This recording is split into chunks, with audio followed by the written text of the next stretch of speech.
ఈ రోజున నీకు ఎవరో బాధపడకండి అనవసరం. ఎవరైనా శపించారండి, తిడుతున్నారండి, దూషణ మాటలు పలికారండి, అలా అయిపోతున్నా ఉన్నారండి, ఇలా అయిపోతున్నారండి, నిజంగా అయిపోద్దేమోనండి. అవ్వదో. నీకు దేవుని మీద నమ్మకం ఉంటే చెప్తున్నాను, యేసుప్రభు మీద నమ్మకం ఉంటే నమ్మకం ఉంచు.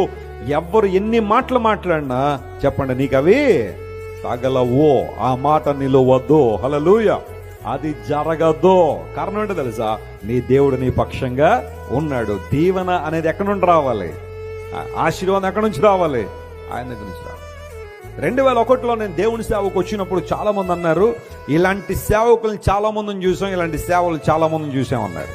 నేను అన్నాను, చాలా చూడడం వేరండి, నన్ను చూడడం వేరు. నేను సేవకు వచ్చింది నా డైరీలో రాసుకున్నాను. ఆ రోజు నేను సేవకు వచ్చిన రోజు నా డైరీలో రాసుకున్న మాట ఏంటంటే, ప్రభువా నువ్వేదో నన్ను ఆశీర్వదిస్తావు, నీ సేవకు రావట్లే. అఫ్ కోర్స్ నువ్వు నన్ను దీవిస్తావు, ఐ నో ఫర్ ష్యూర్, కానీ వాటి కోసం నేను సేవకు రావట్లే.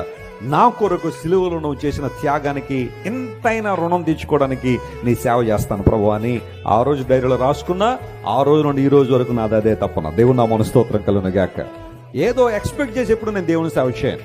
కావాలంటే నా భార్యను అడగవచ్చు, మీరు బ్లెస్సీ గారిని. కొన్నిసార్లు నేను తీసుకునే నిర్ణయాల్లో ఆమె కొంచెం భయం వేస్తూ ఉంటుంది. ఏమంటే ఎక్కడ నుండి వస్తుందంటే విశ్వాసం?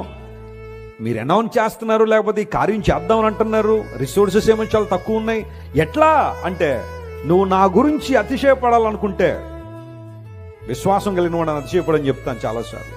That's what I practice. ఇన్ని సంవత్సరాల్లో నా ఊహకు మించిన కార్యాలను దేవుడు జరిగించాడు, నా స్థాయికి మించిన కార్యాలను దేవుడు జరిగించాడు.